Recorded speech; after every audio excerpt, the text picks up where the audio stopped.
ኢየሱስ የዓለም ቤዛ ነው ሌላ ቤዛ የለም ሲባል ግን አውጋዡ በዛ። ክርስትና ከዕብራውያን ለም አፈር ላይ የበቀለ እምነት ነው። ለዚህ ነው አሁን ቲክቶክ ላይ ስድቡ ኢየሱስ ይነሳ ያንቀጠቅጠው የለም እኮ ሐዋርያው ጳውሎስ ካለው የወንጌል ሸክም የተነሳ እኔ ተሰውቻለሁ አይልም አብ አይልም። እንኳን ድንግል ማርያም አብና መንፈስ ቅዱስ እንኳን እኛ ተሰውተናል አይሉ። ድርሳናትና ገድላት ከዕብራውያን መልእክት አንፃር ኢየሱስ ከማርያም ይልቃል ነው የሚለው፣ ከገብርኤል ይልቃል፣ ከሚካኤል ይልቃል፣ ከተክለ ሃይማኖት ይልቃል ማለቱ ኢየሱስን ኦርቶዶክስ ቤተክርስቲያን አልቃዋለች ከሁሉ ይልቅ ወይስ ደግሞ በእኛ ቤተክርስቲያን ያለው ግርዶሽ ቀላል አይደለም። በክርስቶስ ክርስቲያን ተብሎ ኢየሱስ ይልቃል ሲባል እኛን ቀጠቅጠው ማህበረሰብ ነው ያለን። ያዘን ተሐድሶ ያስፈልጋል ምን ነው። ለዛ ነው አለመረዳት ውስጥ የምትኖር ቤተክርስቲያን ልዩነት አላቸው። ወልድ ባይኖር ማርያም የለችም ነበር። በስማችን ታስወጣላችሁ እንኳን አላለ። ሰይጣን የሚፈራው የኢየሱስን ስም ነው። ወዳጆ አዳኝ የሆነውን ኢየሱስን እንዲያውቁና እውነቱን እንዲገባቸው ተመኝተው ያውቃሉ? የኢየሱስን የበላይነት በዝርዝር የሚያስረዳሉትንስ አጥተዋል? እርሶስ ስለ ዘላለሙ ለማወቅ እጅጉን ጓግተዋል? ለዚህ ሁሉ ጥያቄ የመጽሐፍ ቅዱስ ክፍል የሆነው የአዲስ ኪዳኑ የዕብራውያን መልእክት መልስ ነው። ታዲያ ወንድማችን ዶክተር አዲያም ሰገድ ወልደ ማርያም የዚሁኑ መጽሐፍ ማብራሪያ በህብረት ቢሆን በግል ለማጥናት እንዲመች አድርጎ በዚህ መልክ አቅርቦልናል። መጽሐፎቹን ስክሪኑ ላይ ባሉት ቁጥሮች አማዞን ላይ በማስገባት ብቻ ብዙዎች እየዳኑበት ያለውን መጽሐፍ ይሸምቱ፣ ለወዳጅ ዘመዶም እያበርክቱ። የመጽሐፉ ቅምሻዎች በአሜን ቲቪ እና በአፈባ ትብብር ዘውትር በየሳምንቱ በአሜን ቲቪ ዩቲዩብ ቻናል ወደ እናንተ ይደርሳል። የዕብራውያን መጽሐፍ በዶክተር አዲያም ሰገድ ወልደ ማርያም። ሰላም ወደ ተመልካቾቻችን፣ እግዚአብሔር ጸጋና ብሩነት ከሁላችሁ ጋር ይሁን። ይህ አሜን ቲቪ ነው። አሜን ቲቪ ከአፈባ የወንጌል አገልግሎት ጋር በጋራ መተባበር የሚያዘጋጅላችሁ ፕሮግራም ነው። ይህ ፕሮግራም የዕብራውያን መጽሐፍ በዶክተር አዲያም ሰገድ ከክፍል 1 እስከ ክፍል 3 የተጻፈ ትልቅ መጽሐፍ አለ። ይህንን መጽሐፍ እንግዲህ በኢትዮጵያ ከኢትዮጵያ ውጭ ያላችሁ ደግሞ አማዞን ላይ ይገኛል ማለት ነው። ስክሪኑ ላይ በመናስቀምጠው ሊንክ መሰረት እንዲሁም የመግቢያ ቁጥር መሰረት በመግባት መጽሐፉን እንድትገዙ ለቤተክርስቲያን ጥናት በህብረት በምታደርጉት ጥናት ሁሉ የሚጠቅማችሁ ነው። የዕብራውያን መጽሐፍ ጥናት ክፍል 1 ክፍል 2 ክፍል 3 ነውና እጅግ በአማረ መንገድ የተዘጋጀ መጽሐፍ ነው። እንግዲህ ይህንን መጽሐፍ አስመልክቶ ከዚህ መጽሐፍ ጋር በተያያዘ መንገድ ደግሞ የዕብራውያንን መጽሐፍ እንዳስሳለን እናጠናለን። ይህንን መጽሐፍ ስናጠና ደግሞ የወንጌል አማኞችም እንዲሁም ደግሞ ከወንጌል አማኝ ደግሞ በኦርቶዶክስ ቤተክርስቲያን እምነት ውስጥ ያሉ ሰዎችንም ወደዚህ እየጋበዝን በጋራ ዲስከስ እናደርጋለን ማለት ነው። አብራችሁን ቆይታ እንድታደርጉ እንጋብዛችኋለን። ካፍታ ቆይታ በኋላ ስመለስ ደግሞ እንግዳዎችን አስተዋውቃችኋለሁ። መልካም ጊዜ፣ መልካም ቆይታ። ተናል ተመልካቾቻችን፣ በግራዬ በኩል መጋቢ ስሜ ከቤዛ ባፕቲስት ቸርች ፓስተር ስሜ እዚህ ይገኛሉ። እንዲሁም ደግሞ በኔ በስተቀኝ በኩል ከተሐድሶ አገልግሎት የሐመረ ወንጌል ዘኢትዮጵያ አስተባባሪ መሪጌታ ሙሴ አጠገቤ ይገኛሉ። እንኳን ደህና ቆያችሁ። ሁሉ ሰላም ነው? ደስ ብሎኛል ዛሬ በጣም ከእናንተ ጋር የዕብራውያንን መጽሐፍ ዳሰሳ አብረን ደግሞ ቆይታ እንድናደርግ እግዚአብሔር እድል ስለሰጠን በመጀመሪያ እንግዲህ ፈቃደኛ ሆናችሁ ስለተገኛችሁ ከልብ አመሰግናለሁ። እንደው በዚሁ አጋጣሚ እንዲህ አይነት የመጽሐፍ ቅዱስ ጥናቶችን በጋራ ማጥናት ምን አይነት ስሜት ይፈጥራል ብላችሁ ታስባላችሁ? ፓስተር ስሜ ይህን ዝግጅት ስላዘጋጀሽልን እኔ በጣም ደስ ብሎኛል። ክርስትና አንድ እምነት ነው። በኢትዮጵያ ውስጥ ክርስቲያኖች ቁጥራቸው ብዙ ነው። በዛ ውስጥ የኢትዮጵያ ኦርቶዶክስ ቤተክርስቲያን አማንያን አሉ፣ የኢትዮጵያ ካቶሊክ ቤተክርስቲያን አማንያን አሉ፣ ወንጌላውያን አሉ እና በክርስቶስ የተጠራው ማህበረሰብ በአንድነት ሊያያቸው የሚገቡትን ስራዎች፣ ጥናቶች ሊያከናውን የሚችልበት እድል እንዳለ የሚገልጽ መሰናዶ ስለሆነ ደስተኛ ነኝ። ይህንን እድል እንድንጠቀም እግዚአብሔር ይህን የዕብራውያን መጽሐፍን በዶክተር አዲያም ሰገድ ወልደ ማርያም ስላዘጋጀ በዚህም ጉዳይ እንድንነጋገር ስለጋበሽ አመሰግናለሁ። በጣም አመሰግናለን። መምህርስ ምን ይላሉ? እንደው በጋራ እንዲህ ከመነቋቆር በጋራ አንድ በሚያደርገን በእግዚአብሔር ቃል መሰረት እርስ በርስ መነጋገራችን መጫወታችን ምን አይነት ጥቅም አለው ብለው ያስባሉ? እግዚአብሔር ስም ብሩክ ይሁን። እግዚአብሔር ብዙ ጊዜ እድል ይሰጠናል። ቀንንም ሲሰጥ ቀን በራሱ ለኛ ጸጋ ነው። ዘመንን ሲሰጥ እግዚአብሔር ጸጋ ነው። የትናንትናው ስህተታችንን ዛሬ እንድናርም ያደርገናል ማለት ነው። እድል ስለሆነ ዛሬ ከመጋቢ ስሜ ጋራ ስለ እግዚአብሔር ቃል ለማውራት ስለ ዕብራውያን መልእክት እንድንነጋገር አብረን ቁጭ ማለታችን በራሱ የትልቅ ዕድል ነው። ትልቅ ዕድል ነው።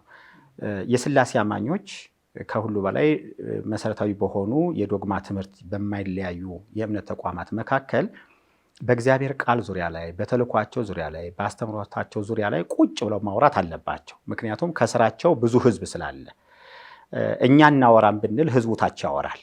እኛ እንነጋገርም ብለን ብንል መሪዎች አንነጋገርም ቢሉ ታች ህዝቡ ይገናኛል። ስለዚህ ከላይ መነጋገራችን በትምህርቱ ዙሪያ ላይ ማውራታችን ትልቅ መሰረት ነውና እኔ በጣም ደስ ብሎኛል። እግዚአብሔር አምላክ ይባርካችሁ ስላዘጋጃችሁልን በጣም እጅግ አድርጌ አመሰግናለሁ።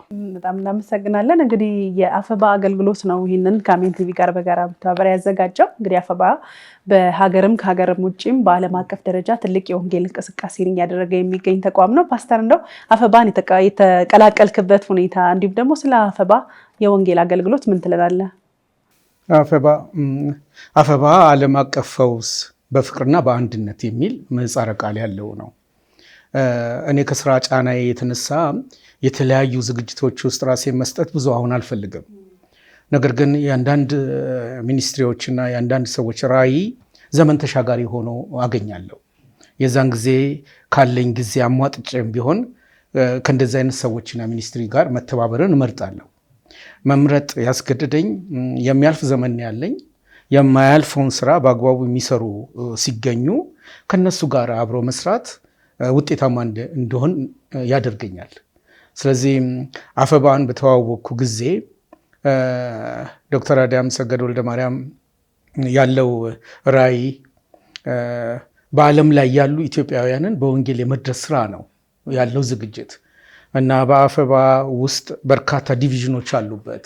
ስለ ሰላም የሚያቀርብ፣ ስለ ወንጌል ስርጭት የሚያቀርብ፣ ስለ ስነ ጽሁፍ የሚያቀርብ፣ ስለ ሴቶች አገልግሎት የተለያዩ ዲፓርትሜንቶችን ይዞ ግን ወደ እግዚአብሔር ቃል እንመለስ አብረን በአንድ ላይ እንስራ የሚል ተቋም ነው እና በዚህ ተቋም ውስጥ ራሴን ብሰጥ እኔ ራሴ ተጠቃሚ ሆናለሁ የሚል እምነት ኖሮኝ ነው እና አፈባ ከእውነት ጋር የቆመ ተቋም ስለሆነ ልንደግፈው የሚገባ ነው። አብረኑ ከጎኑ ልንቆም የሚገባ ነው ብዬ አምናለሁኝ እና ዘመን ተሻጋሪ ስራ ከሚሰሩ ሰዎች ጋር መቆም እድሜን በአግባቡ እንድጠቀም እድል እንዳገኘውበት ነው የምቆጥረው እና በአፈባ ትልቁ ዘርፍ ደግሞ መጽሐፍት መዘጋጀት ነው እና በዚህ መጽሐፍት ዝግጅት ውስጥ ዶክተር አዳም ሰገድ ፈርቀዳጅ ሆነዋል። ትላልቅ መጽሐፍትን ለቤተ ክርስቲያን የሚጠቅም ስራን እየሰራ በአሁኑ ጊዜ ያለ ወንድም ነው እና ዛሬም በዕብራውያን እንድንነጋገር ምክንያት የሆነን እሱ ነው እና ህይወቴ ጸሐፊ ሆኖ እንዲቀጥል ስለምፈልግ በዚህ ተቋም ውስጥ ራሴን አግኝቼዋለሁ። ያለኝ መልስ ባጭሩ ይሄ ነው። በጣም መልካም። በጣም እንግዲህ እኛም ማለትም እግዚአብሔርን እናመሰግናለን። በእንዲህ አይነት መንገድ ደግሞ ለትውልድ የሚጠቅምን ነገር በጋራ ከአፈባ ጋር የመስራት እድል በማግኘታችን እንደውም ወደ ዛሬው ውይይታችን ስናመራ እንደውም ከፓስተር ስሜ በዛው ልቀጥል ብዬ አስቤ ነው። በኢትዮጵያ የወንጌል አማኞች ዘንድ ዕብራውያን መጽሐፍ እንደው ለማን ተጻፈ ተብሎ ይታመናል? እኔ ለማን ተጻፈ የሚለው አከራካሪና ሞጋች እንዲሆን አድርገው ሰዎች ከሰሩበት ለማንም እንዳልተጻፈ ተቆጥሮ ሊታለፍ ይችላል።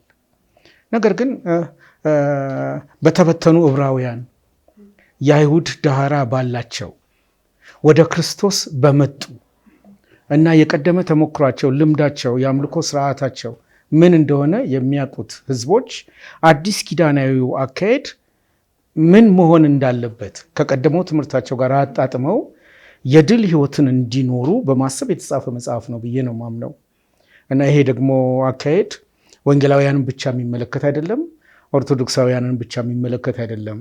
ኦርቶዶክሳውያንን የሚመለከትበትን ሂደት እርግጠኛ ነኝ መሪጌታ ሙሴ ያነሱልናል ብዬ ተስፋ አደርጋለሁ።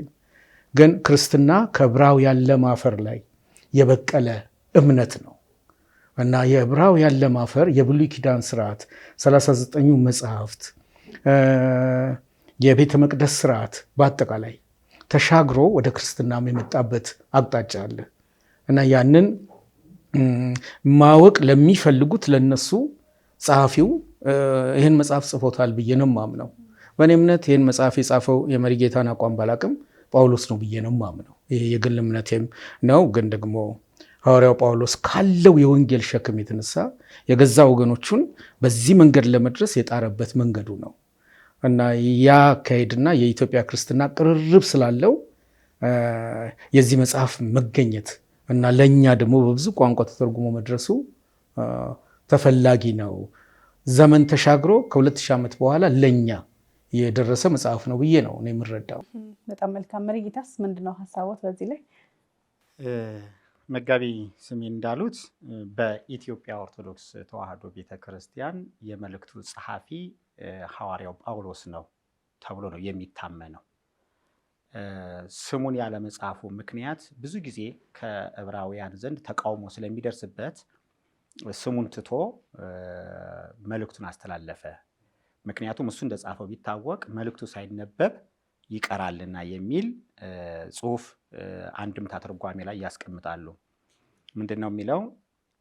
ሶበሰ ጸሐፈ ሐዋርያ ስመ ዚአሁ በጥንተ ዝንቱ መልእክት መኑ እማ አንበበ መልእክቶ ወመኑ እማ አጽማ ወባህቱ እምተዘሩ ፍጡነ እንዘ ይነስቶ አውደ እንበለይ ስሙ ቃለ ጥበብ ዘውስቴታ ይላል። ትርጉም ምንድነው? ሐዋርያው በክታቡ መጀመሪያ የእሱን ስም ጽፎስ ቢሆን በውስጡ ያለውን ምስጢር ሳይሰሙ ጉባኤን አፍርሰው በተበተኑ ነበረ እንጂ ይላል።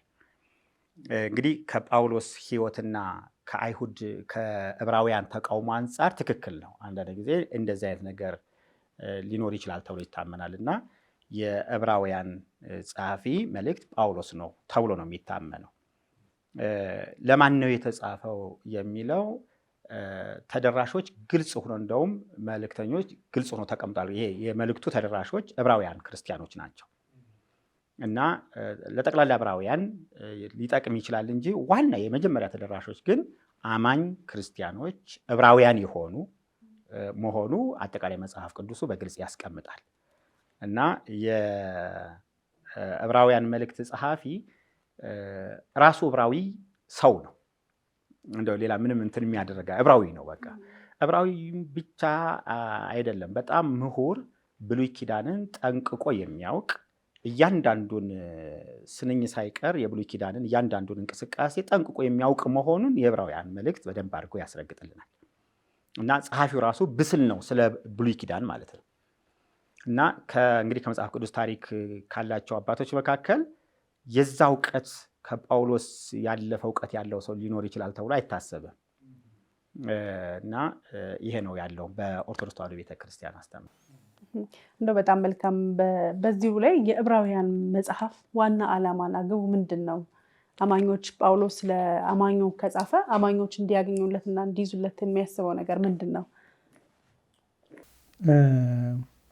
አሁን ዶክተር አዳም ሰገድ እነዚህን 3 ተከታታይ መጽሐፍቶችን ጽፎ ትላልቅ መጽሐፍት ነው እንደምታየው። ብዙ ጊዜ ፈጅቶብኝ ነው ለማጠናቀቅ የቻልኩት እና ማስታወሻም ይዤ መጽሐፉን በማጠናበት ጊዜ የዕብራውያን መጽሐፍ ማዕከላዊውን ጭብጥ ገና ከምዕራፍ 1 ቁጥር 1 ጀምሮ እስከ 13ኛው እያጠናከረው የሄደ የመልእክት መጽሐፍ ነው። በምዕራፍ 1 ቁጥር 1 ላይ ከጥንት ጀምሮ እግዚአብሔር በብዙ አይነትና በብዙ ጎዳና ለአባቶቻችን በነቢያት ተናግሮ ሁሉን ወራሽ ባደረገው ደግሞ ዓለማትን በፈጠረበት በልጁ በዚህ ዘመን መጨረሻ ለእኛ ተናገረን በማለት የጀመረ ነው። ይሄ የአንጓዎች ቁንጮ ነው ብዬ የመልእክቱ አንጓ ቁንጮ ነው ብዬ በግሌ አምናለሁ። ዶክተር አዳም ሰገድም ይህን ሲያብራራ ይህን ነው መንደርደሪያ ያደረገው። እግዚአብሔር በዘመናት ሁሉ ለሰው ልጅ የሚጠቅመውን ነገር ተናግሯል። በተለይም በነቢያትና በአባቶች መልእክቱን አስተላልፏል። የመልእክቶች ሁሉ ፍጻሜና ሙሉነት ግን በገዛ ልጁ ያስተላለፈው መልእክት መደምደሚያ ሆኖ ተጠናቋል። የተጠናቀቀና ያጠናቀቀውን ልጁን ኢየሱስ ክርስቶስን ካበሰረን በኋላ ነው ወደ ንባብ ውስጥ እንድንገባ የሚያደርገን እና በዚህ ውስጥ በልጁ የመጨረሻው መልእክት ከተላለፈ የዕብራውያን መልእክትና ልጁ ኢየሱስ ክርስቶስ የተቆራኙ ናቸው ማለት ነው። 13 ያህል መጽሐፍት ነው ያሉት በውስጡ እና በ13ቱ ምዕራፎች ውስጥ እኔ ቋንቋ ተማሪ ስለሆንኩ ምዕራፍ ከምዕራፍ የሚያያዝበትን መንገድ አንዳንድ ጊዜ ሰጥቼ አያለው።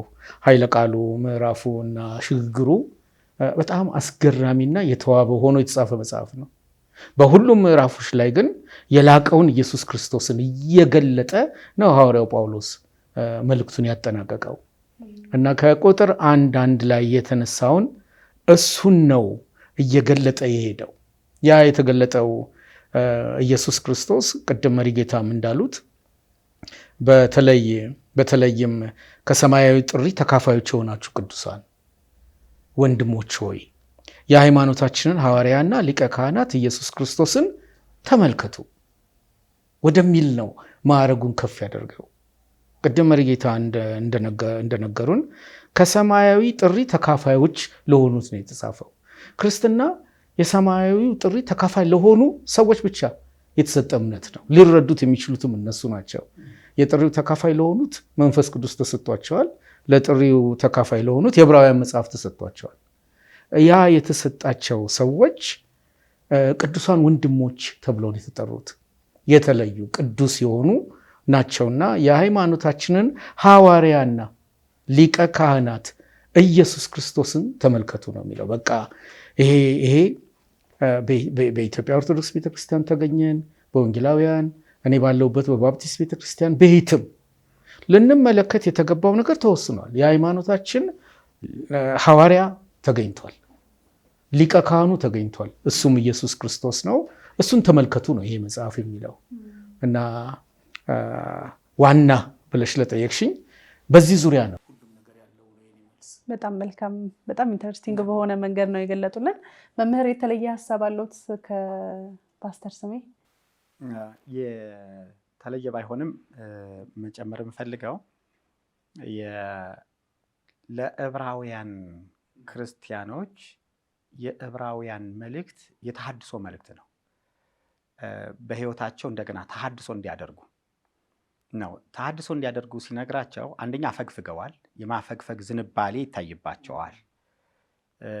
ወደ ዕብራዊነት የማፈግፈግ ዝንባሌ ስለሚታይባቸው ክርስቶስን እንደገና ነው የሚያሳያቸው።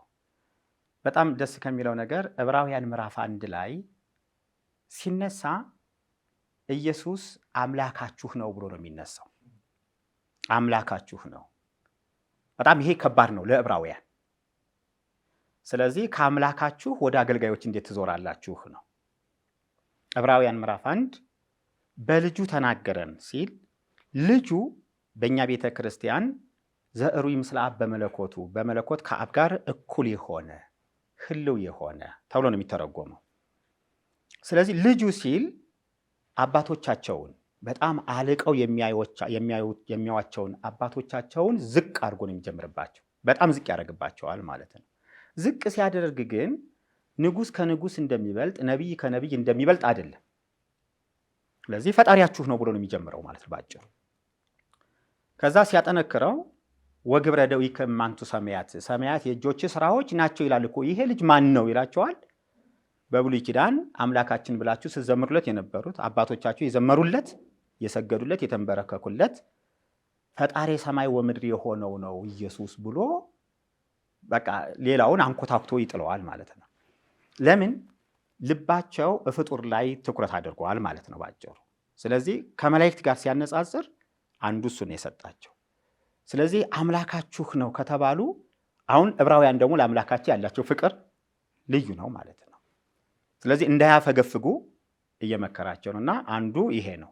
ወደ ክርስቶስ የበለጠ ከክርስቶስ ጋር ምን እንዲያደርጉ እንዲጠጋጉ፣ ከአባቶቻቸው ይልቅ ለክርስቶስ ምን እንዲሆኑ እንዲንበረከኩ፣ ልባቸው እንዲንበረከክ በጣም አጥብቆ ነው የሚነግራቸው እና የእኛ ቤተ ክርስቲያን ምን ትላለች? ወአሚኖቶሙሰ ኮነ እንዘ ያቅብዋ ለሕገ ወሪት ወያከብርዋ ፈድፋደ እምሕገ ወንጌል ወለሕገ ወንጌልሰ ይሬሰይዋ ተውሳከ ላይ ለሕጎሙ። ወንጌልን በሕጋቸው ላይ ሁለተኛ አድርገዋት ነበር ይላል። እነዚህ ዕብራውያን ክርስቲያኖች ሲያፈገፍጉ ክርስትና አንደኛ መሆኑ ቀርቶ ሁለተኛ። አሁንም እንደዛ ነው በዓለማችን ላይ ያለው ባህል ለክርስቲያኖች ምን ሲሆን አንደኛ ሆኖ ክርስትና ሁለተኛ ሲሆን፣ ዘረኝነት አንደኛ ሆኖ ክርስትና ሁለተኛ ሲሆን እንደማለት ነው ለዕብራውያን ክርስቲያኖች። ኦሪትነት አንደኛ ሆኖ ወንጌል ሁለተኛ ሆኖባቸዋል ማለት ነው። ስለዚህ ምን ያደርግባቸዋል ማለት ነው? ወንጌል አንደኛ ነው። ስለዚህ የዕብራውያን መልእክት ክርስቶስ አንደኛ ነው። አንደኛ ነው ብቻ ዝም ብሎ በደረጃም ሳይሆን ደግሞ አምላካችን ነው። ከአምላክ እሺ ወዴት ይካሄዳል? ስለዚህ ሰማይና ምድርን የፈጠረ አልፋና ኦሜጋ እንደሆነ ዕብራውያን ምዕራፍ 1 ላይ ቁጭ ነው የሚያደርገው እና ሰማያት ያልፋሉ ይጠቀለላሉ፣ እሱ ግን ለዘላለም ይኖራል ይላቸዋል ማለት ነው። የአልፋና ኦሜጋ ማን ነው? በእነሱ ትምህርት ያህዌ እኮ የሚሉት እኮ ነው። በእነሱ ቋንቋ በእነሱ አነጋገር ያህዌ የሚሉት ነው። ስለዚህ እሱን አምጥቶ አምላክ ሆይ ብሎ ታላቅነቱን ብቻ አይደለም፣ ይሄ የክብር ማበላለጥ ብቻ አይደለም። የክብር ቢሆን አንዱ ከአንዱ እንደሚበልጠው ይሆናል። እንደሱ አይደለም። ጭራሽ እዛ ንጽጽር ውስጥ አይደለም የሚገባው። አምላክ ነው ብሎ ነው የሚነሳው። ይሄን ለማለት ነው። በጣም መልካም። እንደው እዚህ ጋር መምህር ተጨማሪ በኦርቶዶክስ ቤተክርስቲያን ገድላትና ድርሳናት አሉ፣ የተጻፉ መጽሐፍቶች አሉ በዚህ ርዕሰ ጉዳይ ላይ ማለት ነው። እና እንደው ከዚህ አንጻር ቅድም ፓስተር ስሜም ሲናገሩ ነበረ እና የክርስትና ለመሬት ነው ዕብራውያን መጽሐፍ ብለው ሲናገሩ ነበረ። በክርስቶስ ኢየሱስ የተመሰረተና አንደኛ ሆኖ የሚቀጥል ያለም የነበረም እንደሆነም ሲነግራቸው እናያለን። ከዚህ ጋር ተያይዞ እነዚህ ድርሳናትና ገድላት ከዕብራውያን መልእክት አንጻር ጳውሎስ አማኙ ውስጥ እንዲገባ ከሚያስበው ሀሳብ አንጻርና አማኙ ይህንን ተከትሎ እንዲሄድ ከሚያደርገው ግብ አንጻር እንደው እንዴት ያስተያዩታል? ይጣረሳል ወይስ አንድነት አላቸው? ቆንጆ ጥያቄ ነው። እንግዲህ የመጀመሪያው በእኛ ቤተ ክርስቲያን ቀኖና የለም። ቀኖና ቢኖር ኖሮ ገድላትና ድርሳናት የሚሉ እንደ መነሻ አይሆንም። ቀኖና ማለት የመጽሐፍ ቅዱስ ቀኖና ማለት ከዚህ አትለፍ። ለምሳሌ ፕሮቴስታንቱ 66 ይላል። ኦርቶዶክስ ተዋሕዶ ቤተክርስቲያን በስም 80 አሐዱ ትላለች። በስም ነው ግን 80 አሐዱ የሚባል መጽሐፍ ቅዱስ እስከዛሬ ታትሞ አያውቅም። በህዝቡ እጅ ላይም ገብቶ አያውቅም። ስም ነው እስካሁን ድረስ ያለው እና ግን በ80 አሐዱ መጽሐፍ ቅዱስ ብቻ ቤተክርስቲያኒቱ አታምንም። አዋልድ መጻሕፍቶችም የቅዱሳት መጻሕፍት አካል ናቸው። እንደውም በቤተክርስቲያናችን 99% ሳይሆን ሙሉ አገልግሎት የሚሰጡት የአዋልድ መጻሕፍት ትምህርቶች ናቸው። ስለዚህ የዕብራውያን መልእክት ከሌሎቹ መጽሐፍ ቅዱስ ተለይቶ አይታይም። አንድ ሁለተኛ ትርጓሜ ለምሳሌ ይሄ መጽሐፍ የጳውሎስ መልእክታት 14ቱ የጳውሎስ መልእክታትን የያዘ አንድምታ ትርጓሜ ነው። ስለዚህ ከነዛ ከመልእክታቱ መካከል እንዳንዱ ነው በቃ የሚታየው ማለት ነው። እና በእኛ ቤተ ክርስቲያን ላይ እንደውም ያልታየው መጽሐፍ ማን ነው ካልሽኝ የዕብራውያን መልእክት መጽሐፍ ነው። የዕብራውያን መልእክትን ጳጳሳቶች አባቶች ቢያዩት ኑሮ ሊቃውንተ ቤተ ክርስቲያን ቁጭ ብለው ቢያዩት ኑሮ ብዙ ነገር ይጥሉ ነበር። ለምሳሌ አለማየታቸውን የምታዩ ምድራዊ መቅደስ አላቸው፣ ምድራዊ ታቦት አለ፣ ምድራዊ ሊቀ ካህናት አላቸው። አሁን ይሄ ዕብራውያን መልእክት ደግሞ ያንን እንኳንስ ሌላ መቅደስ በምድር ላይ ሊተካ ቀርቶ የዕብራውያን መጽሐፍ የነበረውንም የነ ሰሎሞንን ቤተ መቅደስ እንኳን ትቶት ነው የሚሄደው። ያ ጥላና አካል ነው ይላል። ስለዚህ እኛ ቤተ ክርስቲያን ላይ ያልተነበበው መጽሐፍ ብዬ የማየው ተሐድሶም አንዱ ሲናገር የዕብራውያን መጽሐፍ አልተነበበ። ስለዚህ ሩቅ ነው ለእኛ ቤተ ክርስቲያን ማለት ነው። ሩቅ መሆኑን የምታውቂው መቅደስ የሚል ስርዓት አለን። መቅደሱ ውስጥ ደግሞ ታቦት የሚባል ነገር አለን። መቅረዞች የሚባሉ ነገሮች አሉ። የዕብራውያን ደግሞ አይ ያኮ ጥላ ነው እንኳንስ በምድር ላይ ሊያስቀጥለው የሰሎሞን ቤተ መቅደስ ትቶት ሰማያዊ መቅደስ ነው የሚለን ማለት ነው። ስለዚህ የዕብራውያን መልእክት በእኛ ቤተ ክርስቲያን ላይ ካልተነበቡ መጽሐፍቶች ቁጥር 1 ነው ብዬ ነው የምጠራው። ቁጥር 1 እኛም ለምሳሌ እኔ ድሮ ካህን ሊቀ ካህናት በሚባል አምን ነበረ። በምድራዊ በእኛ ማለት ነው። የኛ ክህነት ዋጋ እንደሌለው ያሳየኝ የዕብራውያን መጽሐፍ ነው። አንደኛ የዘረኝነት ክህነት የለውም ይላል። የአሮን ክህነት ነው፣ አሮናውያን ነው ክህነት የሚለው እሱም ቀርቷል አለ እና ኢየሱስ ክርስቶስ ነው ሊቀ ካህናት አለ። ክርስቲያኖች በሙሉ ካህናቶች ናቸው። ስለዚህ የኔ የትምህርት ክህነት እንደኔ አይነት የትምህርት ክህነት ያላቸው ካህናት ተብሎ የሚጠሩትን ካህናት አይደላችሁም ብሎ ቁጭ የሚያደርገው ማን ማለት ነው? የዕብራውያን መልእክት ነው እና አልተነበበም ነው የምልሽ። ቢነበብ ለውጥ ያመጣል በቤተ ክርስቲያናችን። ምናልባት እንደው በዚህ አጋጣሚ የሚያስተላልፉት መልእክት ካለ ብዬ ነው። እንዳሉት አለመነበቡ ቦታ አለመሰጠቱ ሌሎች ነገሮች ደግሞ ከክርስቶስ ይልቅ ጎልተው እንዲታዩ ምክንያት ሆኗል ብዬ አስባለሁኝ እና በቀሳውስቱ ዘንድ እንደው ምን አይነት ስፍራ እንዲሰጠው ይመኛሉ? ምንስ መልእክት ያስተላልፋሉ? እግዚአብሔር አምላክ ይባርክሽ። በጣም ቆንጆ ነገር ነው ያቀረብሽልኝ። የዕብራውያን ክርስቲያኖች ቅዱሳን የሚሏቸው አባቶች ነበሯቸው፣ ልባቸውን የጣሉባቸው እንደ ለምሳሌ ሙሴ፣ አሮን፣ አብርሃም፣ ይስሐቅ፣ ያዕቆብ ዕብራውያን ምዕራፍ 11 ላይ የተዘረዘሩ አባቶች አሏቸው። እነዛ አባቶች አምዶቻቸው ናቸው። ሌላው በመላእክት አስተርእዮ የሚያምኑ ናቸው ዕብራውያን በባህሪያቸው። ስለዚህ የመላእክት ጥገኞች ናቸው ማለት ነው። መልአክ ተገለጠ እንዲሆን የሚል ትልቅ እንትን አላቸው። ምክንያቱም ለነቢያቶቻቸው ሲገለጥ የኖረው እሱ ስለሆነ እና የዕብራውያን መልእክት ከማን ነው እያፋታቸው ያለ ሲል አባቶቻችን ከሚላቸው ከነ ሙሴ ያፋታቸውና ወደ ማን ያመጣቸዋል? ወደ ኢየሱስ ነው የሚያመጣቸው። ዛሬም ለእኛ ቤተ ክርስቲያን አዎ ብዙ ቅዱሳን አባቶቻችን አሉ።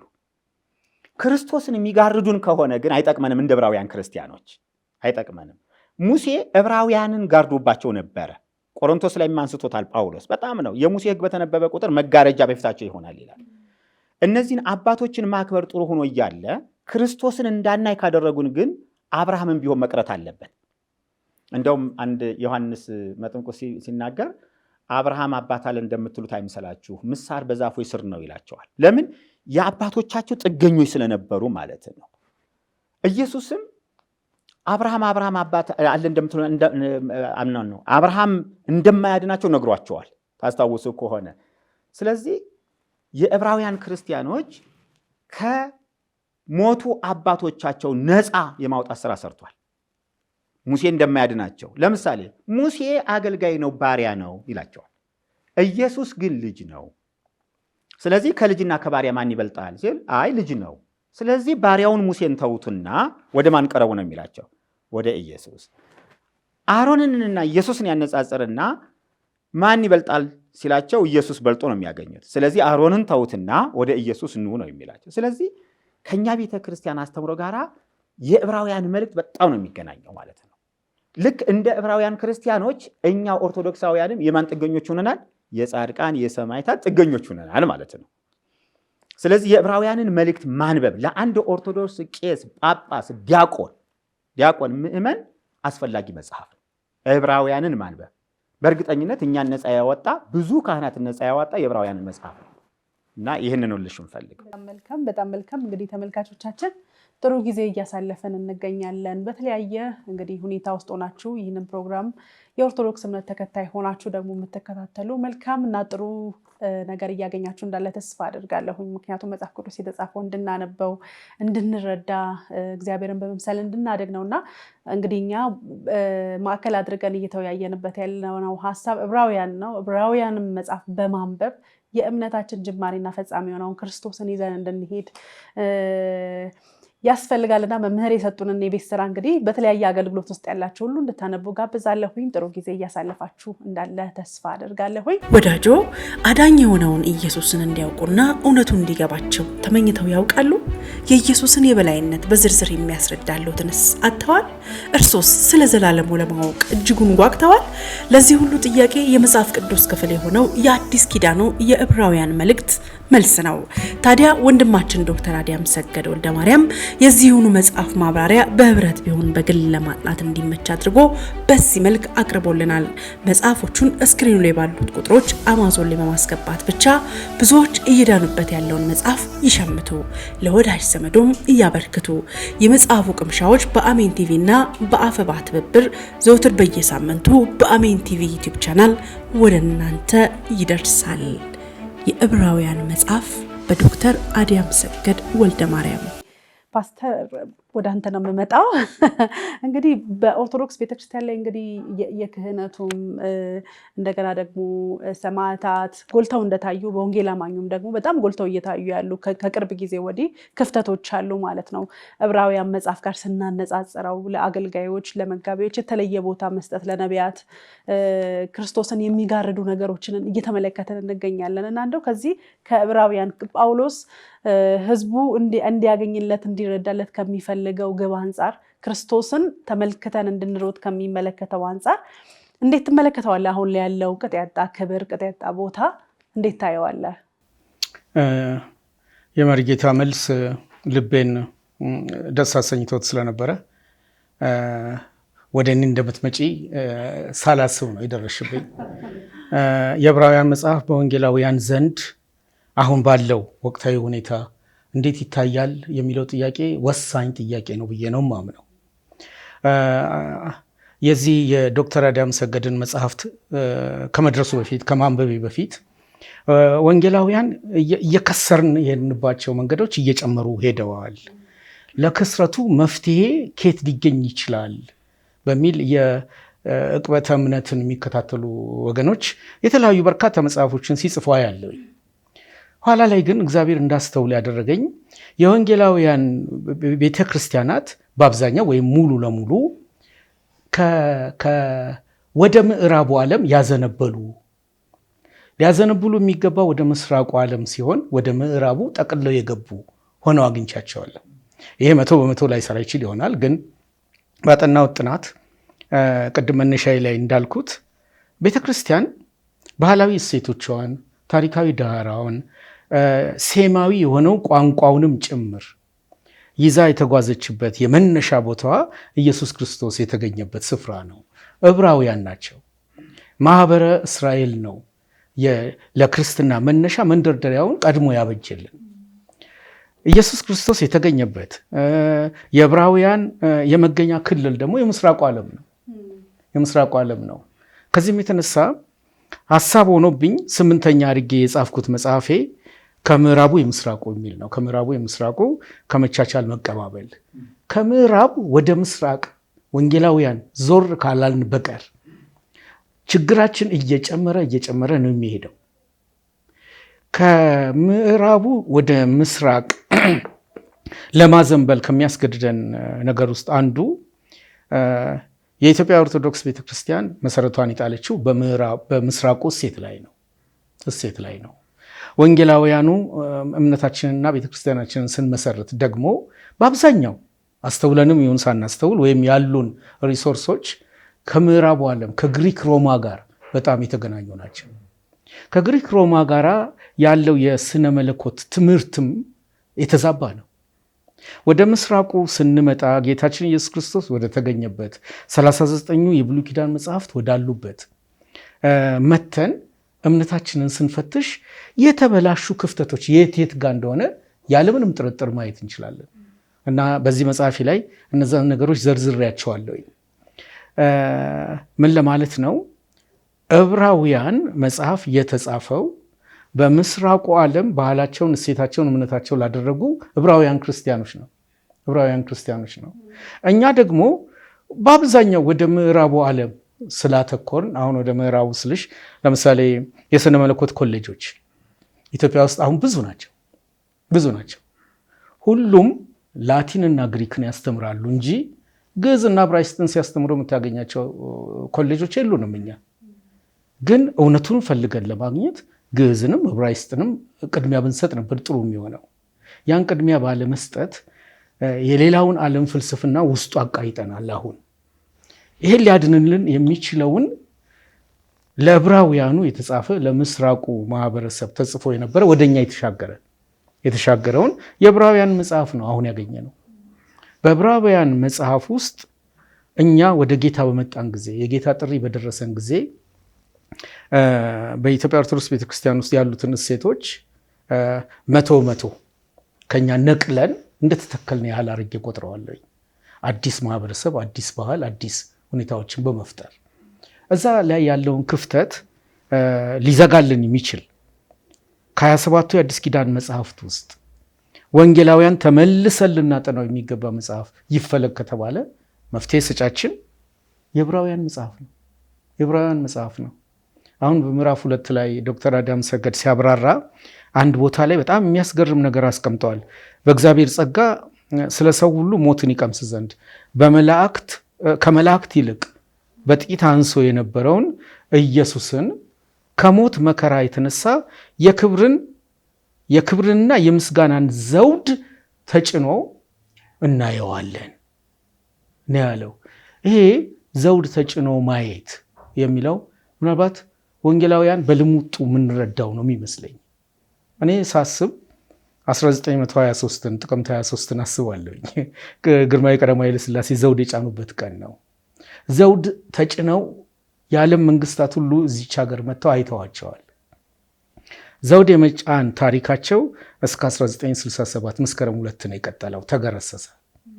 በሰው ላይ የተጫኑ ዘውዶች ሁሉ በጊዜና በሂደት ይወገዳሉ። የዕብራውያን ጸሐፊ ጳውሎስ ግን ዘውድ ተጭኖ ልናየው የሚገባ አንድና አንድ ነው፣ እሱም ኢየሱስ ክርስቶስ ብቻ ነው። ዘመን ተሻጋሪና ዘላለማዊ የሆነውና የሁሉ ነገር መሰረት እሱ መሆኑን የሚያሳይ እና ይሄ የክብርና የምስጋና ዘውድ ተጭኖ የምናየውን ልናየው የተገባውን ኢየሱስን አሁን ወንጌላውያን በትርኪ ምርኪ ነገሮች ሸፍነነዋል። እውነቴን ነው የምልሽ። አሁን ሰዎች ቦታውን እየያዙ ክርስቶስ እየተደበቀ ነው ያለው በወንጌላውያን በአብዛኛው ነው የምልሽ። እኔ ባፕቲስት ቤተክርስቲያን ውስጥ ስኖር ባፕቲስት የሚለው ቤተ እምነት ከጆን ዘ ባፕቲስት ጋር ነው የሚገናኙ። መጥምቆ ዮሐንስ ለእኔ ከሰጠኝ መርህ ውስጥ አንዱ እሱ ሊልቅ እኛ ግን ልናንስ ይገባል። ይህን መርህን ያሳየው። ከዛ ሌላ የዓለምን ኃጢአት የሚያስወግድ የእግዚአብሔር በግ እንሆ በማለቱ ነው የእሱ ደቀ መዛሙርቱ እንኳን ወደ ኢየሱስ ዞር ያሉት። ስለዚህ ወንጌላውያን ሊኖረን የሚችለው አጀንዳ 2 ብቻ ነበረ፣ የዓለምን ኃጢአት ያስወገደውን ኢየሱስን መግለጥ።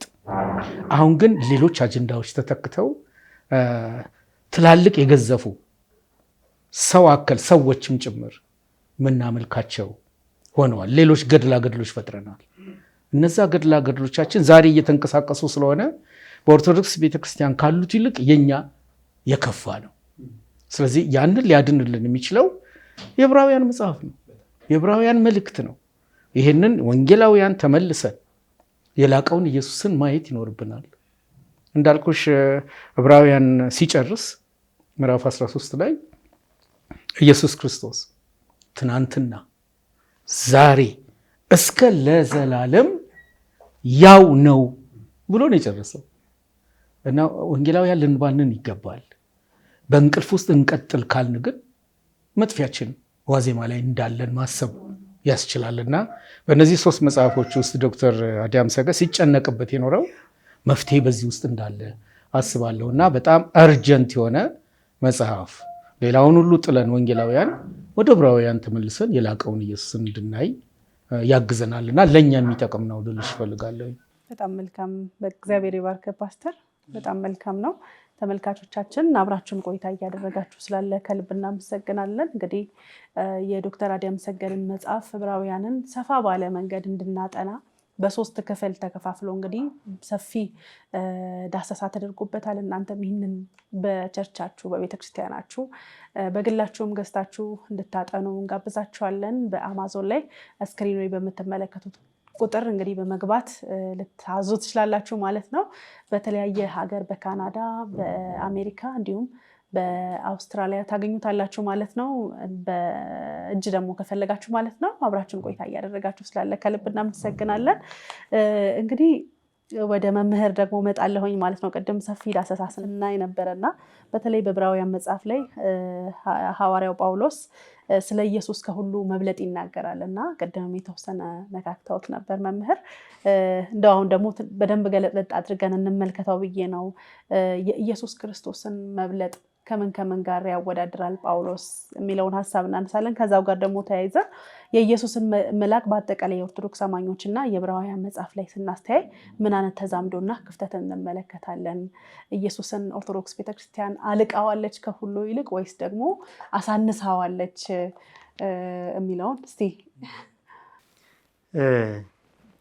የዕብራውያን መልእክት ስር ነቀላው አምጪ ነው ለቤተ ክርስቲያን፣ የተጻፈውም ለክርስቲያኖች ስለሆነ በእርግጥ ከ5ቱ ከሙሴ መጽሐፍት በኋላ ያሉት የትኛውም መጽሐፍ የተሐድሶ መጽሐፍቶች ናቸው። ነቢያትም ቢነሱ የተሐድሶ መጽሐፍቶች ናቸው። የነገስትም ታሪክ የተሐድሶ መጽሐፍ ነው። የትኛውም መጽሐፍ የተሐድሶ መጽሐፍ ነው። መሳፍንትን ብንመለከተው ተሐድሶ ነው። ነገስትን ብንመለከተው ለእስራኤል ተሐድሶ ነው። ተመለሱ የሚል ነው ዋናው የነቢያትም ድምፅ እንደዛ። ወደ ሐዲስ ኪዳን ስንመጣ ከ4 ወንጌላት ቀጥሎ ያለው እና ከግብረ ሐዋርያት ከሐዋርያት ሥራ መጽሐፍ ቀጥሎ ያለው የትኛው መጽሐፍ የተሐድሶ መጽሐፍቶች ናቸው። አንደኛ ትኩረታቸው ማን ስለሆነ ክርስቲያኑ ማህበረሰብ ስለሆነ ተደራሽነቱ ማለት ነው። እና የዕብራውያን መልእክት ላይ ስንመጣ ኢየሱስ ክርስቶስን በማላቅ የሚጀምረው ትናንትናንና ዛሬን የሚያውቅ ነው። አንደኛ የዕብራውያን መልእክት ጸሐፊ ወይም የዕብራውያን መልእክት ትናንትናንና ዛሬን የሚለይ መጽሐፍ ነው። ትናንትና ባህር ከፍሎ ያሻገረው ሙሴ አዎ ታላቅ ነው፣ ግን ከኢየሱስ አይበልጥም። መና ሲያወርድ የነበረ ወይም መና የወረደለት መሪ ነው። በምድረ በዳ 40 ዓመት የመራ መሪ ነው። ሕግጋትን የተቀበለ መሪ ነው፣ ግን ባሪያ ነው ይለዋል። ስለዚህ ኢየሱስን አንዱ ከሚያልቀው ይሄ ለእኛ ዛሬ ላይ ገባን ይችላል። ለእስራኤል ግን ከባድ ነው ሙሴን ማላቀቅ። ሙሴን ከእስራኤል አላቆ ኢየሱስን ማስገባት ማለት በዚህ ሳምንት እንደሚሆነው ነገረ ማርያምን ከኦርቶዶክስ አላቆ ኢየሱስን መትከል ለኛ ከባድ እንደሆነ ሁሉ ሙሴን አላቆ ኢየሱስን ማስገባት ለእስራኤል በጣም ከባድ ነው። ታስታውሱ ከሆነ እውር ፈውሶ ኢየሱስ ማን ፈወሰ ይሉታል። ኢየሱስ ፈወሰኝ ይላል። አረ ይሄ ሰውዬ ከእግዚአብሔር አይደለም፣ እኛ የሙሴ ደቀ መዝሙር ነን፣ አንተ ግን የማን ነህ? የኢየሱስ ነህ ይሉት ነበር። በጣም እውር እኮ አብርቶ እንኳን ሊቀበሉት አልቻሉም። ለምን? ሙሴ በእስራኤል ልብ ውስጥ ምን አይነት ነበረ ነው? እንደው በትንሹ ግለጠው ካላችሁኝ ትንሽ አምላክ ሆኗል። ለምን? ክቡድ ነው ሙሴ። ሂስትሪው፣ ታሪኩ፣ ትምህርቱ፣ ህይወቱ ለእስራኤላውያን ክቡድ ነው እና እሱን የሚያህል እንትን አላገኙም። ሌሎችንም ብንመለከት እንደዛ ነው። ስለዚህ ከማን ያልቀዋል ስትይ ከሙሴ ያልቀዋል። ይሄ ለእኛ ቤተክርስቲያን ዛሬ ጥቅም አለው። ከክርስቶስ ጋር እኩል ልናስቀምጣቸው ያስቀምጥናቸው ብዙ ናቸው። ተሐድሶ ስለሆንኩኝ እኔ ተሐድሶ አገልጋይ ስለሆንኩኝ የተሐድሶ አቀንቃይ ስለሆንኩኝ የዕብራውያን መልእክት በጣም ለተሐድሶ ይደግፈናል። ክቡድ የሆኑብንን አውርደን ኢየሱስን ማላቅ ነው የምንፈልገው፣ ልክ እንደ ዕብራውያን መልእክት ጸሐፊ ማለት ነው። ስለዚህ አንዱ እሱ ነው። ሌላው ከመልአክ ጋር ነው የሚያነጻጽረው። መልአክ ስውር ነው። መልአክ የተገለጠለት አንድ ነቢይ ወይም አንድ እስራኤላዊ እኮ ትልቅ ሰው ማለት ነው። ግን እግዚአብሔር በብዙ አይነት በብዙ ጎዳና ለአባቶቻችን በነቢያት ተናግሮ በልጁ ለእኛ ተናገረ ሲል አሁን ሌሎችን ዝቅ ነው አጠቃላይ ነቢያትን ዝቅ ያደርጋቸዋል። ይሄ የሚገባው አሁን ለማን ነው? ለዕብራውያን ነው። ለእኛ ደግሞ እስኪ አቅርብና ተናገር ካላችሁ ሙሴ እኛ ዘንድ ክቡድነት ብዙ የለውም። ታቦት እንኳን ያን ያህል የለውም። የእስራኤል ነቢያቶች ብዙ የላቸው። የኛ ሀገር ቅዱሳን ያልናቸው ግን ብዙዎች አላቸው። ተክለ ሃይማኖትን ከሸዋ ማውጣት ከባድ ነው። ከሸዋ ማህበረሰብ እነ ላሊበላን ከላስታ ማውጣት ከባድ ነው። ጎጃሚዎችም የራሳቸው አላቸው። አብዛኛው ጻድቃን ሰማዕታት ያልናቸውን አሁን አውርደን ኢየሱስን ለማላቅ በምንሞክርበት ሰዓት ልክ እንደ ዕብራውያን ክርስቲያኖች በጣም ከባድ ነው ለኛ ማለት። ስለዚህ ንጽጽሩ ከመላክ ጋር ነው። መላክን ዝቅ አድርጎ ኢየሱስን አምላክ ማድረግ ነው አንዱ ትልቁ። ይሄ በእኛ ቤተ ክርስቲያን የዕብራውያን መልእክት እጅግ አስፈላጊ እንደሆነ ኢያሱ አለ። ኢያሱ አሳርፏቸውስ ቢሆን ይላል። ከዛ በኋላ ስለ ረፍት ባልተነገረ ሲል ኢያሱ አሁን ለእስራኤል ክቡር ነው። ዮርዳኖስን ከፍሎ ያሻገረ መሪ ነው። ከነዓንን ያለ መሪ ነው። ግን ኢየሱስን ሊተካ አይችልም። ክብር ለእሱ ይሁን። አሜን።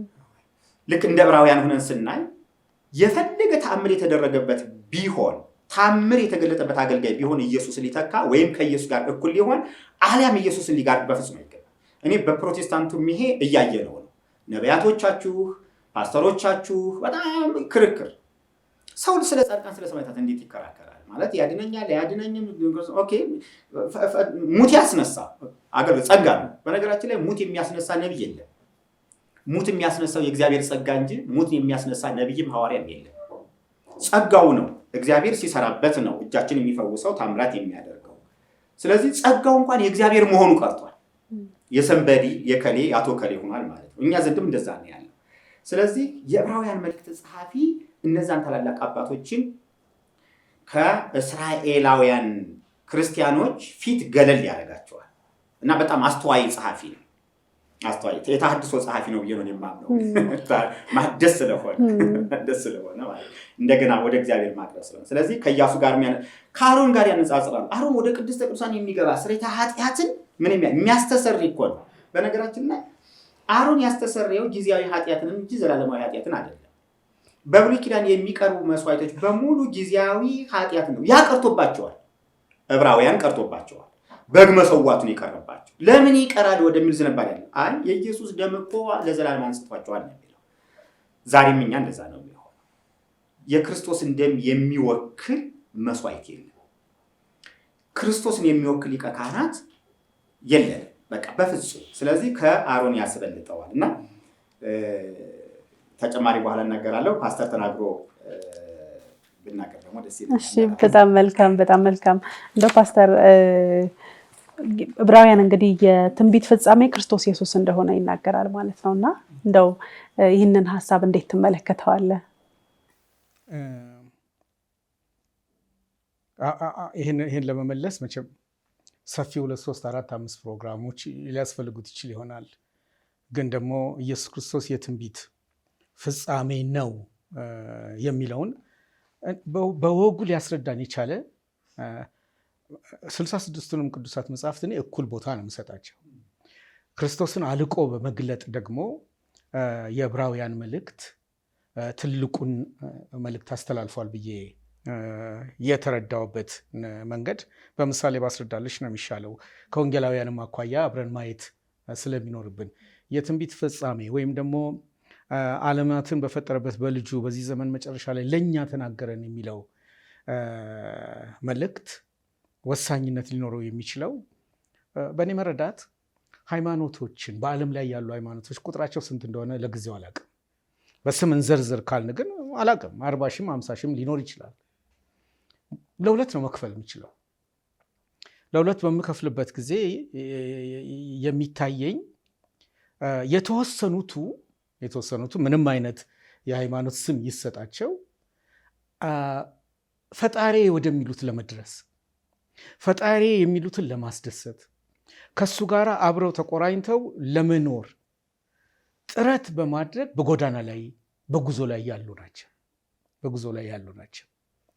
ሌላው የሃይማኖት ክፍል ደግሞ ይሄ ወደ እግዚአብሔር ለመድረስ ወደ ፈጣሪ ወደሚለው ለመድረስ የማይቻል ስለሆነ እግዚአብሔር ራሱ ወደ ሰዎች የመጣበት ታሪክ ይኖራል። እኛ ኃጢአት በምንረዳበት ጊዜ ለኃጢአት የምንሰጠው ትርጓሜ በጣም አናሳ ነው። ይህ አናሳነቱ በተለይ ወንጌላውያን ላይ ይንጸባረቃል። ኃጢአት ጉልበተኛ ነው። አለመታዘዝ ከእግዚአብሔር ተገንጥለን እንድንቀር አድርጎናል። ያ የተገነጠለ የሰው ልጅ ከእግዚአብሔር ተለይቷልና የትኛውንም ሃይማኖት ይመስረት በራሱ መንገድ ወደ እግዚአብሔር መድረስ ፈጽሞ አይችልም። ድልድዩ ተሰብሮበታል፣ መድረስ አይችልም። እግዚአብሔር ግን ጻድቅ ጌታ ስለሆነ ራሱ እግዚአብሔር ሰው ሆኖ ወደ ሰዎች መጣ። ስሙንም አማኑኤል ተባለ። እግዚአብሔር ከሰው ጋር ሆነ ወይም ከኛ ጋር ሆነ ማለት ነው። እኔ በዓለም ላይ ያሉ እምነቶችን በሁለት ብንከፍል ሊያድን የሚችለው እግዚአብሔር የዘረጋው መንገድ ነው። ሰው አይችልም መንፈሳዊ መሆን። ሰው ዳግም በራሱ መወለድ አይችልም፣ የእግዚአብሔር መሆን አይችልም። እግዚአብሔር ግን ይችላል። ስለቻለ ልጁን ላከ። ሰው ሆኖ በመካከላችን ተገኝቶ ስለኛ መከራን ተቀብሎ አዳነን። ይሄ የመከረኝነቱንና የመታዘዙን ታሪክ የዕብራውያን መጽሐፍ ሲገልጽልሽ በጣም እየተደነቅሽ እንድትሄጂ ነው የሚያደርገው። በመከረኝነቱና በመታዘዙ ነው እኛን ያተረፈን። ስለዚህ ዕብራውያን እኛን ለማዳን እግዚአብሔር የሰራውን ታላቅ የመጨረሻ መልእክት በኢየሱስ ክርስቶስ የገለጠበት ነው። ያ ደግሞ መገለጫው ራሱ እግዚአብሔር ወደ ሰው መጥቶ ያዳነን ነው። እንግዲህ ወደ እግዚአብሔር ወደሚሉት ለመድረስ በተለያየ የእምነት ስም ሰዎች ቢጠሩም ተከታይ ቢኖራቸውም ያ መንገድ ግን ተሰብሮ ስላለ ማድረሱ አጠራጣሪ ነው። መንገዱን የዘጋና ከሰው ጋር ሆኖ ለእኛ መዳን ምክንያት የሆነው ግን ሰው የሆነው ኢየሱስ ክርስቶስ ነው እና ያንን የዕብራውያን መልእክት እንደ መጨረሻ የትንቢት ቃል እንደ መጨረሻ እውነት ይገልጸዋል እና ቅድም መሪጌታም ሲናገር እንደነበረ በእኛ በወንጌላውያን ዘንድ ደካማና የትም የማያደርሱ መንገዶችን ስንከተል እንገኛለን። እግዚአብሔር አድኖን እያለ ድነናልን ብለን ገና ለመዳን ስንሰራ እንገኛለን። ያዳነን ጌታ ድነታችንን ሊወስደውም ይችላል ብለን በስጋት ውስጥ እንገባለን። ስጋታችንን መፍትሄ ለማምጣት አድርጎ የተባልነውን ነገር አሁን ላይ ዘይትም ግዙ ቢሉን ለመግዛት ፈቃደኛ የሆንበት ደረጃ ላይ ደርሰናል። እኔን እመኑ የሚሉ ግለሰቦችንም አምነን ለነሱ እስከ መቆም ደርሰናል። ይሄ ከምን የተነሳ የመጣ ነው? የመጨረሻው የትንቢት መቋጫውን በዕብራውያን የተገለጠውን ኢየሱስ ክርስቶስን ባለመረዳት የመጣብን ጣጣ ነው። እግዚአብሔር ዕድሜና ጤና ከሰጠን ደግሞ ይህን እውነት ከገለጸልን ለዚህ እውነት ተገዢ ሆኖ ለመትረፍ መጓዝን መጀመር አለብን ብዬ ነው የማስተውለው እና የመጨረሻውን መልእክት በኢየሱስ ክርስቶስ አስተላልፈዋል። እኔ አሁን ነቢያትና ሐዋርያት በሚለው ላይ አልጨናነቅም። የተሰጠን ሙሉ መልእክት እኛን ያቆመናል። ከተሰጠን ሙሉ መልእክት ውስጥ የዕብራውያን መጽሐፍ ዋና ዋና ነገሮችን ገልጾልን እኛን ታድጎናል እና ትዝ ይልሽ ከሆነ በምዕራፍ 8 ላይ ይመስለኛል አዲስ በማለቱ ምናልባት ይህንን መሪጌታም ሊያብራሩልን ይችላሉ። አዲስ በማለቱ ፊተኛው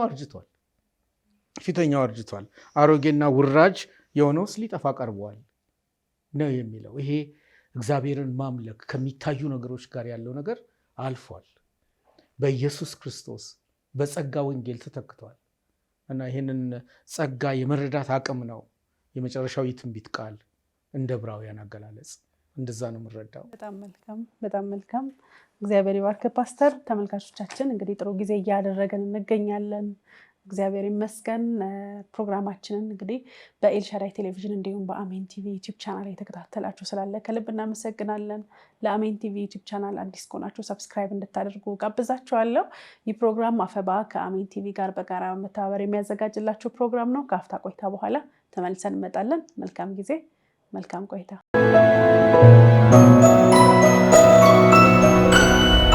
ተመልሰን መተናል። ተመልካቾቻችን እንግዲህ አብራችሁን ቆይታ እንድታደርጉ ጋብዛለሁኝ። መምህር ወደ እርስዎ ነው የምመጣው። እንግዲህ መጽሐፍ ቅዱስ ላይ የዕብራውያን መጽሐፍ በጉልህ ጌታ ኢየሱስ ክርስቶስ የትንቢት ፍጻሜ እንደሆነ ይናገራል እና የኦርቶዶክስ ቤተክርስቲያን በዚህ ዙሪያ ጌታ ኢየሱስ ክርስቶስ የትንቢት ፍጻሜ መሆኑን በቤተክርስቲያኒቱ ያሉ ልሂቃን ምን አይነት እይታ አላቸው? ምን አይነት እምነት አላቸው? እውነት ጌታ ኢየሱስ ክርስቶስ የትንቢት ሁሉ ፍጻሜ ነው ብለው ያምናሉ? ጥሩ ጥያቄ ነው። የምጠብቀው ጥያቄ ነው። ትንቢት ምንድን ነው? ትንቢት ማለት መገለጽ ነው። ስለ ወደፊቱ ነገር መናገር ነው። ድፍን አድርጎ የትንቢት ፍጻሜ ነው አይባልም። ኢየሱስም ሐዋርያትም በእንደዚህ አይነት አስተምሮ አላስተማሩም። ለምሳሌ ስለ ኢየሱስ ክርስቶስ ፍጹም ሰው መሆን፣ ስለ መስዋዕቱ፣ ስለ ከፈለው ዋጋ፣ ስለ አዳኝነቱ የተነገሩ ትንቢቶች አሉ። ነቢዩ ሙሴ ዘዳግም 18:18 ነቢየ ያነስለክሙ ማኅበሪክሙ ዘከማየ ወሁለቱ ስሙ ወኩሎ ዘይቤለክሙ፣ እንደኔ ያለ ነቢይ ያስነሳላችኋል እርሱን ስሙት ብሎ ተናግሯል። ይህ ስለ ኢየሱስ ክርስቶስ የተነገረ ነው። ሐዋርያት ሥራ ምዕራፍ 7 ላይ እናገኘዋለን። ለአብርሃምም እግዚአብሔር በዘርህ የምድር ነገዶች ይባረካሉ የሚል የተስፋ ቃል ነበረ። እንደ ትንቢትም መውሰድ እንችላለን። ተስፋው እንደ ትንቢት ስለወደፊት ስለሆነ የምናወራው። ገላትያ 3 ላይ ኢየሱስ ክርስቶስ የአብርሃም ዘር እንደሆነ ተፈጽሟል ማለት ነው። ኢሳይያስ ቅድመ ልደተ ክርስቶስ 700 ዓመተ ዓለም ላይ ድንግል ትጸንሳለች፣ ወንድ ልጅ ትወልዳለች ብሎ ትንቢት ተናግሯል። ሉቃስ ወንጌል ምዕራፍ 1 ላይ፣ ማቴዎስ ወንጌል ምዕራፍ 2 ላይ እንደምናየው ኢየሱስ ክርስቶስ ተወልዷል። አሁን ተፈጽሟል ማለት ነው።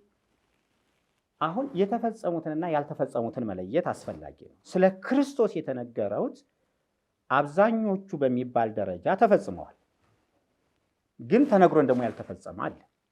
ለምሳሌ ምጽአተ ክርስቶስ አሁን እኮ ይመጣል ነው አይደል? ይመጣል ወደፊት አይደለ? ክርስቶስ ይመጣል።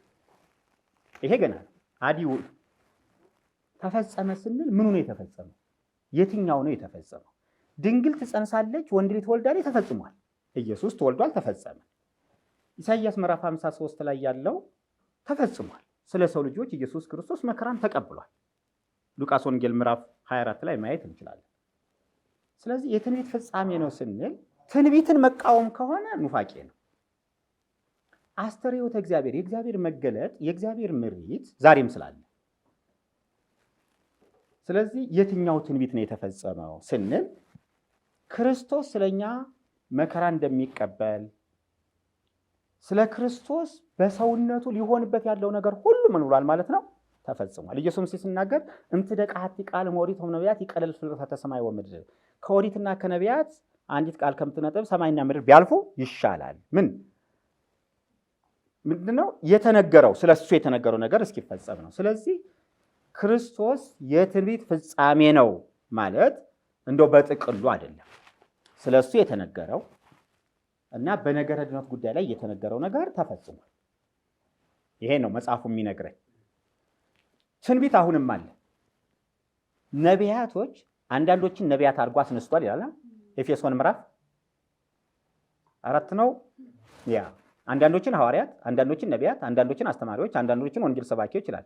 የነቢይ አገልግሎት ምንድን ነው? ስለ ወደፊቱ ምን ማለት ነው? መናገር ነው። ለምሳሌ ዮሐንስ ሐዋርያ ነው፣ ግን ሐዋርያ ብቻ አልነበረ፣ ነቢይም ነው። ራእይ ምንድን ነው? ስለ ወደፊቱ የሚሆነውን ነገር አልነገረንም? እንደገና ክርስቶስ ተገልጦ ነግሮታል ማለት ነው። እንደገና እኮ የነገረው ወንጌልን ነግሮታል፣ ሂድ አስተምር ብሎታል። እንደገና ተገልጦ ደግሞ ኤፌሶን ያለችበትን ችግር ነግሮታል። 7ቱ አብያተ ክርስቲያናት ያሉበትን ችግር ነገረው። ለምንድን ነው የነገረው? አስተርእዮ እኮ ነው። ያ ቤተ ክርስቲያን ላይ ያለ መገለጥ አስተርእዮ ነው። ጳውሎስ ጥሪ ከደረሰው በኋላ ሐዋርያ ከተባለ በኋላ ሐዋርያት ሥራ ምዕራፍ 13 ላይ ነቢያቶች ይላል። ተገልጦለታል እንዴ? ሐዋርያ ተብሏል እኮ ተጠርቷል፣ አገልግሎት ላይ መጥቷል። ለሐዋርያነቱ ግን ነቢያት አስፈላጊዎች ነበሩ። ጳውሎስና በርናባስን ለለዩዋቸው ሥራ ምን በሉልኝ ለዩልኝ አለ ማለት ነው። አሁን የትኛው ትንቢት ነው ክርስቶስ ላይ የተፈጸመው? የትኛውስ የትንቢት አገልግሎት ደግሞ ይቀጥላል? ጸጋን ማነሳሳቱ ይቀጥላል። በአንተ ላይ ያለውን ጸጋ ምን በል አነሳሳ። ስለዚህ የዕብራውያን መልእክት ወደ መጽሐፉ ዓላማ ስመጣ የትኛው ነው ተፈጸመ የሚለን ነው። እግዚአብሔር በብዙ አይነት ለአባቶቻችን ተናግሮ ለእኛ ተናገረን ካለ በኋላ እየሄደ ያለው ወደ ማን ነው ስንል የብሉይ ኪዳን መቅደስ መስዋዕት የሚናገረው ነገር ነበረው። ለምሳሌ መቅደሱ ሰማያዊ መቅደስ ምሳሌ ነበር፣ ጥላ ነበር እዚህ ጋር ይላል። አካሉ ግን ሰማያዊ ነው ይላል። ስለዚህ ያ መቅደስ አገልግሎቱን ፈጸመ ነው የሚለው። መስዋዕቱ የሚያሳየው ነበረ፣ የክርስቶስን ዘላለማዊ ቤዛነትን የሚያሳይ ነበር። ትንቢት ነበረ ማለት ነው። ሲሰዉ ስርየተ ኃጢአት እንደሚከናወን እየነገራቸው ነበር ነው የነበረው። ስለዚህ በክርስቶስ መስዋዕትነት ምን አለ? ተፈጸመ አላቸው። ዕብራውያን ምዕራፍ 8 ከቁጥር 9 ላይ እንደዚህ ይላል ስለ ትንቢት። እነርሱን እየነቀፈ ይላቸዋልና ከ8 ጀምሮ ምዕራፍ 8 ከቁጥር 8 ጀምሮ እነሆ ከእስራኤል ቤትና ከይሁዳ ቤት ጋር አዲስ ኪዳን የምገባበት ወራት ይመጣል ጌታ ይላል ካለ በኋላ ግልጽ ያደርገዋል። ስለ የትኛው እየተናገረ ነው? ከግብፅ ሀገር አወጣቸው ዘንድ እጃቸውን ቢያስኩበት ቀን ከአባቶቻቸው ጋር እንደገባሁት ኪዳን አይደለም፣ እነርሱ በኪዳኔ አልጸኑምና እኔም ቸል አልኋቸው ይላል ጌታ። ከዚያ ወራት በኋላ ከእስራኤል ቤት ጋር የምገባው ቃል ኪዳን ይህ ነውና ይላል ጌታ፣ ሕጌን በልቦናቸው ላይ አኖራለሁ፣ በልባቸውም ላይ እጽፋለሁ፣ እኔም አምላክ ሆናቸው፣ እነርሱም ሕዝቤ ይሆኑኛል። አሁን ኤርምያስ ብሉይ ኪዳን እንደሚቀር ትንቢት ተንብየዋል ማለት ነው። በሙሴ የተነገረው በሙሉ እንደሚቀር ብሉይ ኪዳን የሚባለው እንደሚቀር ኤርምያስ ተንብየዋል ማለት ነው። ስለዚህ ይሄ ምን ብሏል ማለት ነው? ተፈጽሟል። ስለዚህ ብሉይ ኪዳን ማለት ምን ማለት ነው? የመቅደሱ ስርዓት ቀርቷል፣ ተፈጽሟል። መቅደስ የሚባል ምድራዊ መቅደስ የለም፣ ተፈጽሟል። ምክንያቱም ሊቀ ካህናት ስለሚያስፈልግ ሊቀ ካህናቱ ደግሞ የት ገባ? ሰማይ ገባ። ስለዚህ ምድር ላይ የሚሾም ሊቀ ካህናት አያስፈልግም። መስዋዕቱ ቀረ። ስለዚህ መስዋዕቱ የገዛ ደሙን ይዞ ኢየሱስ ክርስቶስ ወዴት ገባ? ወደ ሰማያዊቷ መቅደስ ገባ። ስለዚህ የብሉይ ኪዳን መቅደስ እንደሚቀር ነቢዩ ኤርምያስ ቅድመ ልደተ ክርስቶስ እንግዲህ በነበረበት ዘመን ትንቢት ተንብየዋል ማለት ነው። ስለዚህ ይሄ ተፈጽሟል ማለት እንጂ የትንቢት ሁሉ ፍጻሜ ነው ብለው አንዳንድ ሰዎች ምን ያደርጋሉ? ትንቢት የሚባል አገልግሎት የለም ይላሉ። ትንቢት የሚባል አገልግሎት አለ። ስለ ክርስቶስ የተነገረው ግን ምን ሆኗል? በሕግም በነቢያትም ስለ ክርስቶስ የተነገረው ተፈጽሟል። ምጽአቱ ግን ደግሞ ገና አልተፈጸመም። ለምሳሌ ዕለተ ምጽአት ዓለም ትጠፋለች አትጠፋም? ትጠፋለች። ተፈጽሟል አልተፈጸመም? ይሄ አልተፈጸመም። ስለዚህ የተፈጸመውንና ያልተፈጸመውን ለይቶ ማወቅ ያስፈልጋል ማለት ነው። አመሰግናለሁ። በጣም መልካም መምህር። እንደው ፓስተር በቤተ መቅደስ ጉዳይ የሚጨምሩት ነገር ይኖራል? መርጌታ አሁን እየተናገሩ ባለው ውስጥ የዕብራውያን መጽሐፍ የወንጌላውያንን ክፍተት ሊዘጋ የሚችልበትን አንድ ነገር ሳስብ የቤተ መቅደሱ ጉዳይ ነው። ምናልባት እኔና መርጌታ በዚህ ሀሳብ ልንለያይም ላንለያይም እንችላለን። ወዳጆ አዳኝ የሆነውን ኢየሱስን እንዲያውቁና እውነቱን እንዲገባቸው ተመኝተው ያውቃሉ? የኢየሱስን የበላይነት በዝርዝር የሚያስረዳሉትንስ አጥተዋል? እርሶስ ስለ ዘላለሙ ለማወቅ እጅጉን ጓግተዋል? ለዚህ ሁሉ ጥያቄ የመጽሐፍ ቅዱስ ክፍል የሆነው የአዲስ ኪዳኑ የዕብራውያን መልእክት መልስ ነው። ታዲያ ወንድማችን ዶክተር አዲያም ሰገድ ወልደ ማርያም የዚሁኑ መጽሐፍ ማብራሪያ በህብረት ቢሆን በግል ለማጥናት እንዲመች አድርጎ በዚህ መልክ አቅርቦልናል። መጽሐፎቹን ስክሪኑ ላይ ባሉት ቁጥሮች አማዞን ላይ በማስገባት ብቻ ብዙዎች እየዳኑበት ያለውን መጽሐፍ ይሸምቱ፣ ለወዳጅ ዘመዶም እያበርክቱ። የመጽሐፉ ቅምሻዎች በአሜን ቲቪ እና በአፈባ ትብብር ዘውትር በየሳምንቱ በአሜን ቲቪ ዩቲዩብ ቻናል ወደ እናንተ ይደርሳል።